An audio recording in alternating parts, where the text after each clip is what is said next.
we're going to continue talking about foreclosure, and in this discussion, I'm going to make reference to two really important texts. So if you want to further your understanding of these concepts, I would recommend having a look at these two texts.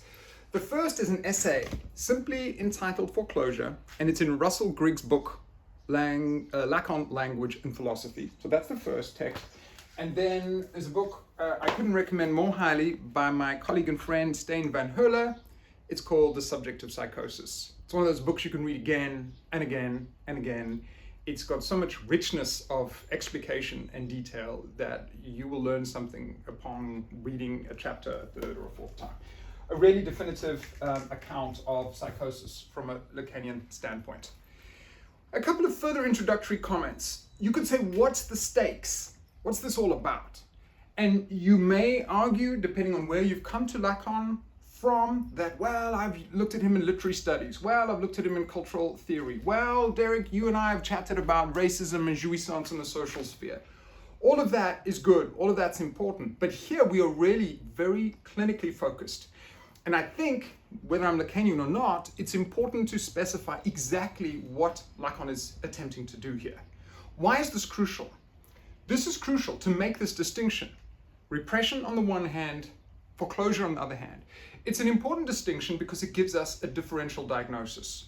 When one is starting to work with someone clinically, one can start to ask, does this case, does the experiences that this person are giving to me and the way they formulate their suffering, does that sound like repression?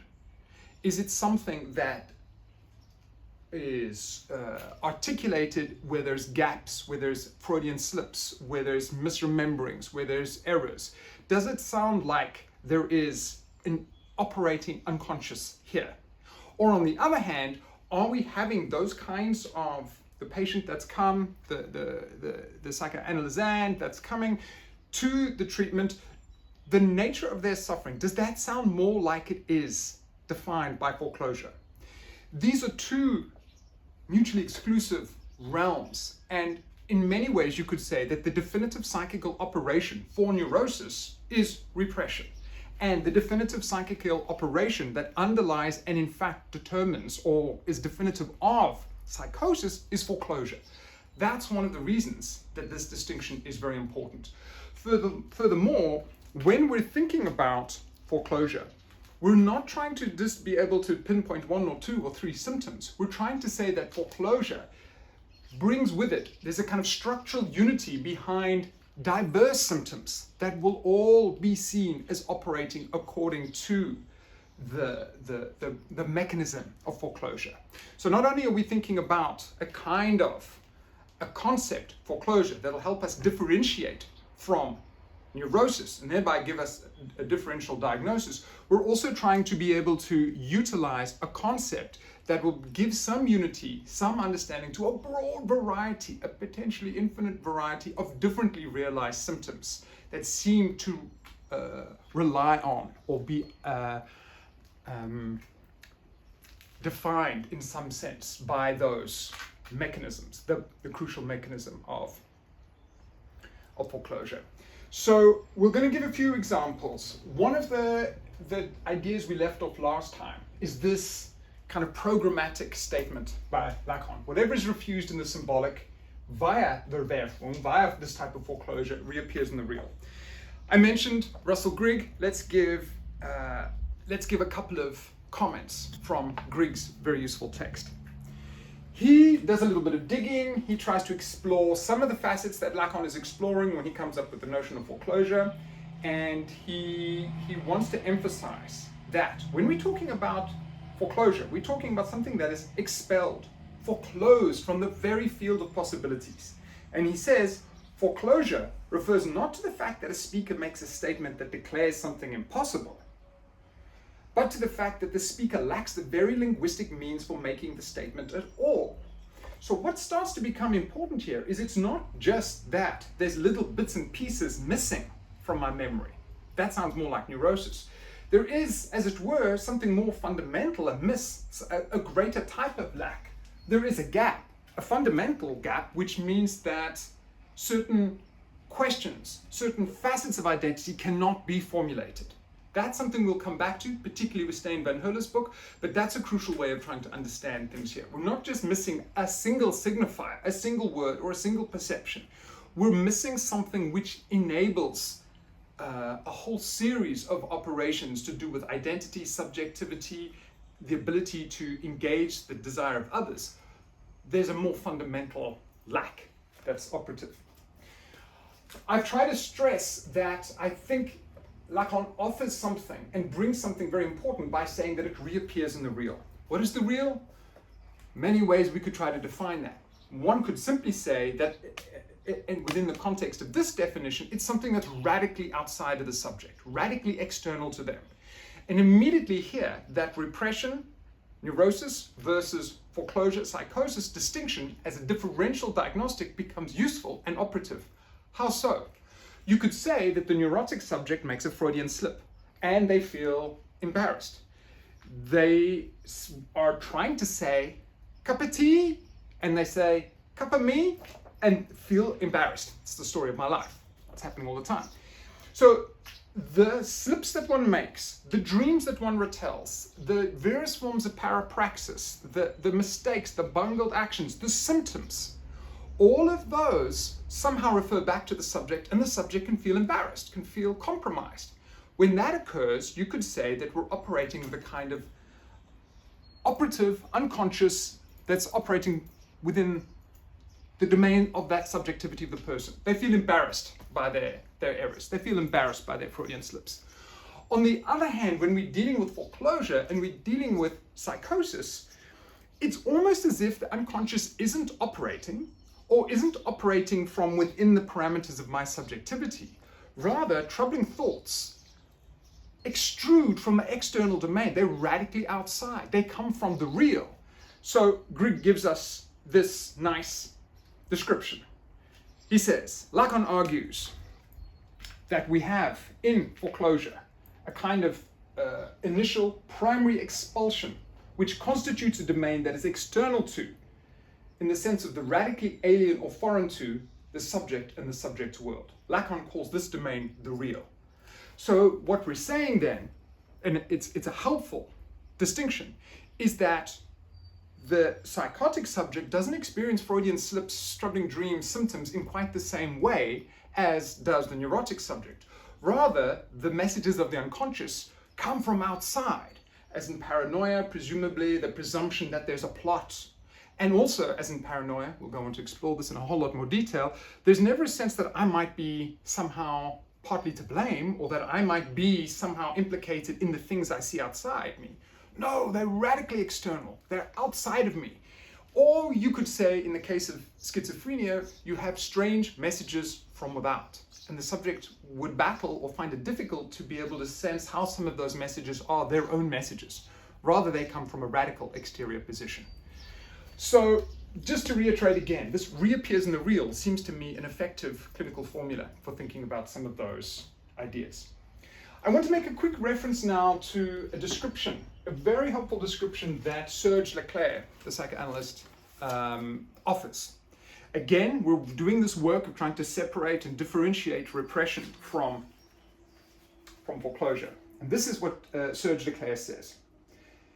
He says, if we imagine common experience to be like a tissue, literally a piece of material made up of crisscrossing threads, then we would say that repression would figure in it as a tear, which nonetheless could still be repaired. While foreclosure would figure in it as a gap due to the weaving itself, a kind of primal hole which would never again be able to find its substance, since it never would have been anything other than the substance of a whole, and could only be filled, even then imperfectly, by a patch, to use Freud's terms.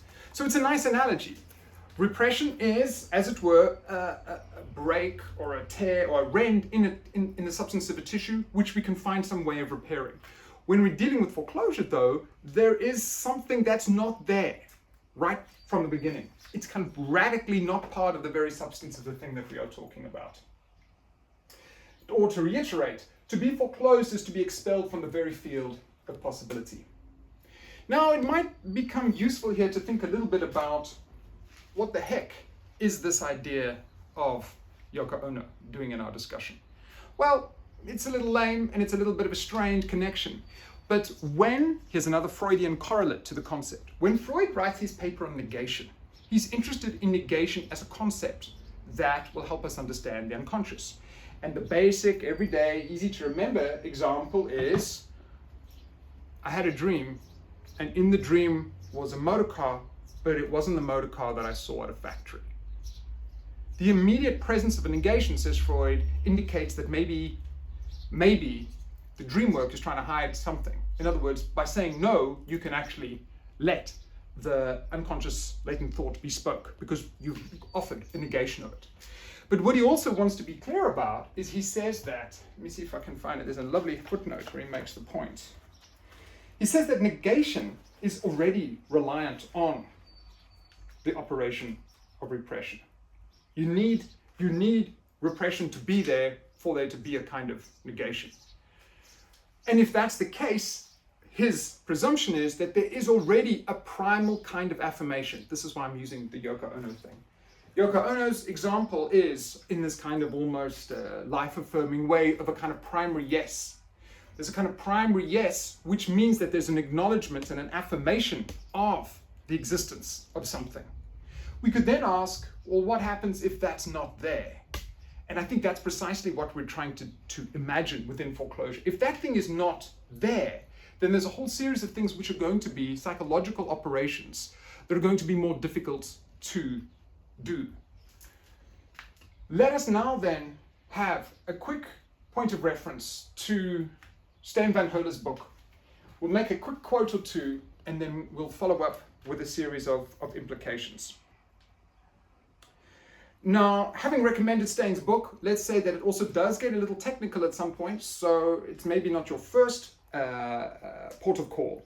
But he does make a couple of interesting observations, particularly when we start talking about the consequences of foreclosure. So one of the crucial elements, and I think here Stijn is in a way, not that he knows that I'm putting him in dialogue with tree roots, but in a way he's responding to the question of tree roots. For me, this idea of tree roots in Hegel, what is the human equivalent of that? Presumably the human equivalent of tree roots is the symbolic order. The symbolic order of language, of interactive communication, of symbolism, of laws, of signifiers, to use the Lacanian jargon. With that, one has the basis of, indeed, order, a symbolic order, where there's certain communications that are possible, where hierarchy, social organization, laws, all of these things start to operate, and also social norms and values. In other words, you could say that the tree roots are as essential to the sustenance and the existence of a tree as the symbolic order is to the social and symbolic existence of human beings. Now, the question is, bringing the title of our mini lecture to bear on the question of symbolic tree roots, what if those roots aren't grounded? What if those roots aren't quite working? What if the subject hasn't been installed, or the symbolic order hasn't properly been installed in them, or to use the analogy, what if they're not adequately rooted? What that would then seem to suggest is that for neurotic subjects who have repression, not foreclosure, and indeed who do appear to be rooted within the symbolic domain, those are the type of subjects for whom various forms of social convention make sense. They needn't always agree with them, but they make sense. They can utilize them as a way of understanding themselves and others. And here's a nice word that Vanheule uses a couple of times. Something like social norms and conventional norms and understandings operate for them. And to reiterate it once again, to be neurotic is not to agree with all social conventions. One can be pretty upset and irritated by them, but one nevertheless is able to appreciate and understand them in an almost intuitive way. That's why I like the language of when the social order or when the symbolic order is installed, because it operates as a kind of common sense. I'll give one short, very miniature clinical vignette, and then we'll end with the Stijn Vanheule quote. I was once working with someone, a schizophrenic subject at a location, and I remember the beginning of the one session we were talking about, I forget what, but the person I was talking about started talking about money, and he said, "I don't believe in money." I said, yeah, man, okay, I didn't, but I'm dramatizing. In my imagination, I go, yeah, I know what you mean. I hate that stuff. He's like, no, I don't do money. I'm like, okay, yeah, I don't like capitalism, whatever. I don't like money either. I'm always not enough. And he's, no, I don't do that at all. Okay, apologies for the dramatization. But isn't that an interesting little interaction? I might be the neurotic guy who like, yeah, man, I never have enough of it. Typical neurotic. Typical obsessional, but at least I understand that I kind of need to use this system, and it wouldn't enter my head to, other than some kind of fantasy, to like radically step outside of that entire social symbolic domain and just now proclaim myself non-money user. I mean, I might go to Burning Man and not use money for a week, probably wish that I could get some when I get back. But for me, and I'm not going to try and reduce that one little anecdote to evidence of foreclosure, that has a kind of foreclosure quality to it. He didn't want anything to do with the whole system of monetary exchange. And not only did he not want to have anything to do with it, it's almost as if he lacked a kind of sense of how it might work. Now, I'm not trying to reduce his intelligence in any way. He was an intelligent guy, but it just didn't take for him, and he wasn't interested in doing that kind of everyday monetary transaction. So here's a quick quote which will end up we'll use to conclude this session. So, in a section on the consequences of foreclosure, Stijn Vanheule makes this point. He says, if we observe a subject for whom there has not been an installation of, let's say, the installation of the symbolic order, certain problems arise. Installing the symbolic order implies that cultural conventions function as a background whereby questions of desire and identity make sense. If, by contrast, we have a situation of foreclosure, you could say that in relation to questions of existence, there's a gaping hole. Due to the foreclosure of, in other words, the fact that this installation of the symbolic order, as I'm calling it, has not happened, we will find that a series of questions, who am I, existential questions, who am I, what do you want from me, cannot be addressed in a conventional manner. In other words, you could almost say that the conventional resources that come with the symbolic order, whether or not one is fully identified with them or not, are simply not quite there. He continues, if this installation has not occurred, then we see that the subject will struggle to articulate a position as a subject in relationship to other subjects. If you have installed the symbolic order and you have this kind of intuitive sense of the norms and values of other people, you can make a series of, as it were, educated guesses about what they want, what they're interested in, and what might be desirable to you. The Lacanian idea is that when there's foreclosure, when there isn't a grounding of the subject in that symbolic, when the tree roots aren't adequately working, that those questions, who am I, what do other people want from me, are met with a gap, with a kind of perplexity, with a kind of disturbing inability to muster an answer. Let's stop there.